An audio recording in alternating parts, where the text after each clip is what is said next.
Happy Monday. Welcome to another episode of Dexter's Diary.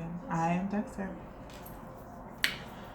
Today it's really cloudy in New York. I don't know where you guys are, but it's like super glum, super cloudy. It's actually one of my favorite days, but it actually makes me feel like really lay on the couch with hot cocoa and Netflix and chill by myself. Or with a significant other. It can go either way. Today, so the month ends in a few days. No, not a few days. 2 more days after this, right? Valentine's Day is coming up, and I feel like people are coming out of the woodworks. You have months. You have months to make a move. So, I want to talk about closure. How do we, or why do we leave these open-ended, inconclusive relationships open? This is my last goodbye.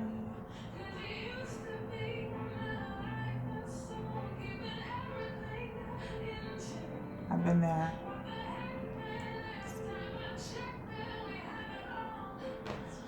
I've been there. So, I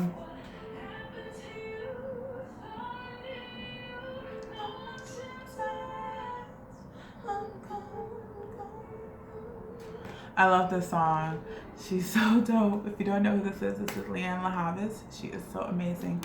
Anyway, and I don't own rights to this music, but she is so dope. And this is really the premise of what I want to talk about. I think we've all been there, right? Well, not think, we've all been there. If you've ever been in a relationship, if you've ever loved someone and it has ended, you've been here. I don't know how men really process breakups or if they even choose to process breakups, but I know, I'm sorry, I gotta bring it down. I thought I did. What the heck?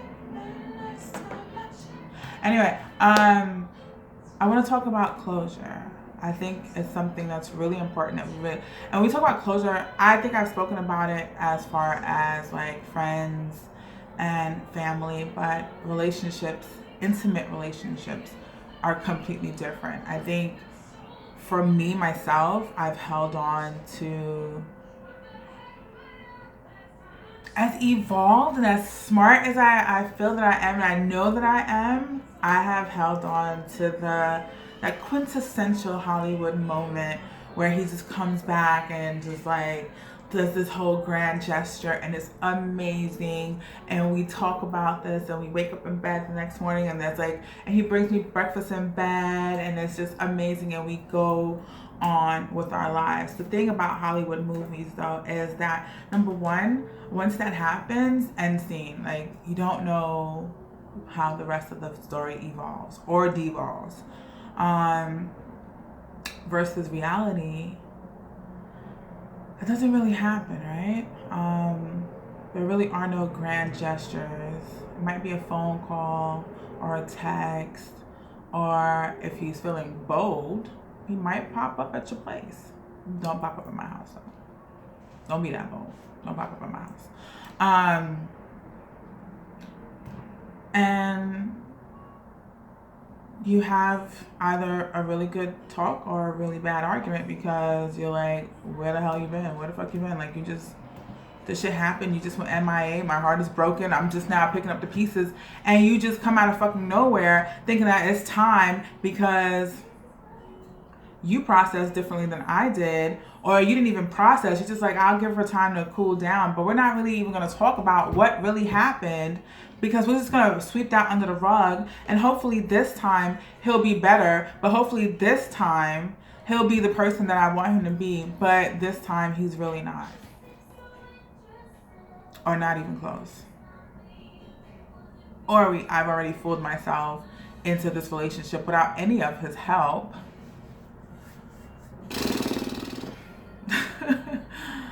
Yeah, I'm feeling some kind of way about that. So I feel like closure is important. one thing I'm learning a lot is that certain there are very few of your exes that you can remain friends with. Some people are evolved to the point that they can do that. And you know what? It's not to say those who aren't are unable to. Sometimes you feel so deeply for someone. Going back, you feel so deeply, you've done things so intimately. Going back is not an option. Like, I cannot meet you at a cafe one day and caress you and not feel those pangs of hurt or guilt about letting this go. Can we be friends? And I think we'd like to think that we're just so amazing as human beings that we can do this and we're so great and elevated. The reality is, no, we're not. Excuse me. We can't be friends. And we have to have a conversation about that. And it doesn't have to be verbal. Maybe, I don't know, people don't write letters anymore, but an email or a text or a Snapchat message or DM me on Instagram or hit me up on Facebook, something that's conclusive. And let it be known that, like, we're good. We don't ever have to speak again. And maybe I hate you, maybe I don't, but it's not healthy for me to keep this pathway open, because you're gonna come back while I'm trying to move on, and everything that I thought that I had buried, everything that I thought that I had put down away deep is just gonna get trudged right back up. And it's just amazing how one person can set you back years, because I don't think people really understand. I had one breakup that was really one of my quintessential breakups, and I knew going into this that it was going to be difficult. I knew going into this that it was going to be a challenge, but I like challenges. I'm a Virgo, right? Yeah. No, this was totally out of my realm. This was totally outside of anything I've ever experienced before. And I loved him. I loved him a lot. I loved him dearly. But we just couldn't get past certain things. Or more so, I couldn't get past certain things. But things that I knew about going in. It wasn't like he had lied or omitted anything, or things I knew going in. And as the relationship evolved, as our feelings evolved, as my feelings grew, I just knew, like, I can't do this halfway. And you're not ready to be full on in. So what do? Do I preserve what I have left of myself and pull back and walk away? Or do I keep going deeper? Do I dive deeper and risk potentially killing myself in the process? And I don't mean like suicide. I mean like emotionally killing myself. And I know that might sound a little bit crazy, but you can emotionally die from being with someone, because you give so much of yourself. Like, it's amazing how much you can love someone outside of yourself. It's amazing. It's crazy. And so I pulled back, and which was horrible, right? It hurt so bad. It hurt so, I can't tell you how many times I cried in the shower because it hurt so bad, because I loved him so much. And but I had to heal. I had to let it out. I had to let go. And we eventually started talking again. And I don't think he knew the extent. I don't think he understood the extent of how I felt. But I had to let him know, like, the last time almost killed me. The last time almost took me out. And yeah, we can try to be friends. We can try to act like whatever. But I will never dive as deep again, because I cannot. Not for you. Because I know your situation. I know what it is. And I see greatness in you. I know that you're an amazing person, but I know that number one, I'd be putting my life on hold to be with you, and number two, it would hurt me each time. It would hurt me more to be in that position than to move on without you. And so he expressed how he felt. I don't think that was so much closure, because we still speak every so often, and it doesn't stop me from caring about him. But you do think about, I mean, we're humans, right? And I'm just gonna stop referring to the whole we're human thing. It's me. I'm. How do you scale it back? How do you detach? And I think it's important to really examine if you're capable of doing that before going into this whole friend thing, right? Because it's not always possible, because that person is always there. So it's almost like putting a Band-Aid on and ripping it off. So you just keep putting it on and ripping it off, putting it on and ripping it off, ripping it off. And so it never gets a chance to heal, because every time they talk to you, how do you pull back the verbiage? How do you stop calling them babe? Or do you stop calling them babe? Because that leads to a certain level of intimacy. Or where do we draw the lines? How do we put this shit into a compartment that makes sense, where we can be cohesive as friends and not fall back into love, into bed, into a relationship? Because if you don't define it, you have a very, very, very strong chance of falling back into a place that you didn't think you would be. So we have to talk about closure and what does closure mean to you, and to acknowledge and know that closure does not always come from the other person, because they're not on the same wavelength as you. Everyone doesn't heal at the same exact time in the same exact way. Some people take longer to let go. Some people take less time to let go. So what does closure mean to you? Do you have to fully pull back? Do you have to end this, like, look, I cannot talk to you anymore. I cannot be in contact with you anymore.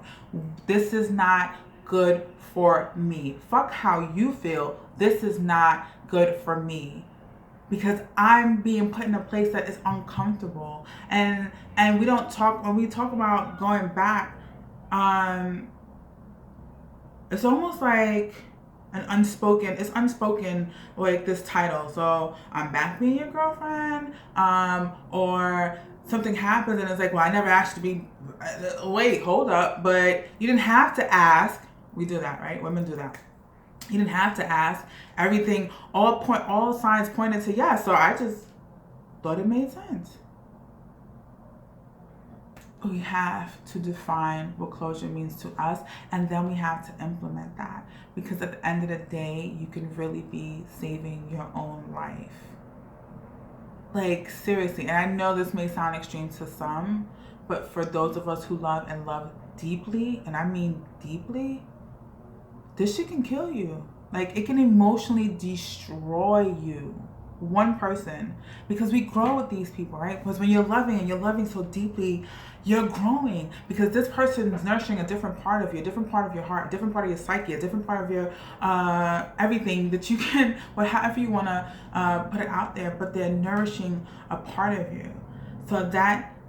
So when it's destroyed, they not only destroy that part, but they destroy everything around it. Because if something is growing, if a tree is growing, if grass is growing, or if flowers are growing, and so it starts this ecosystem of growth, of love, and so now the tree starts to break down, the grass starts to break down, the flowers start to break down, the bees no longer have honey, so the bees start to die. Like, it just spreads out, and this shit can literally kill you. I've been there. And I've had to learn to disengage, to pull back. And even though it may be uncomfortable for the other person or other people, but I've loved and I've cared about, I have to save myself. I have to be my own lifeguard. I have to be my own fucking buoy. I cannot be bogged down by shit that does not have anything to do with me. Fix your shit and then get back to me, and we can probably maybe discuss our shit. No definites, I'm just saying. And if by chance you find me in a relationship, then shit, you shit out of luck, bro. I don't know what to tell you. Depending on how I feel. That was really selfish. But closure is real. Closure is necessary. And closure is something that we have to define for ourselves. We have to. So my dog is huffing and puffing because I think he's ready for his walk. And I'm gonna close out on that note because I do have to take him out. But find what closure means to you. Implement that in your life. Close these doors that need to be closed and be cognizant of that. And don't be afraid of it. You know, like, and if you need to have that conversation before you do close these doors, be prepared. Be prepared for the answers. They might not be what you want to hear. They might not even be what you thought you would be hearing. But be prepared and be open and be honest with the other person and all parties involved and get what you gotta get and go. Or stay. It's up to you. But just do the work, okay? I love you guys. I'll see you later.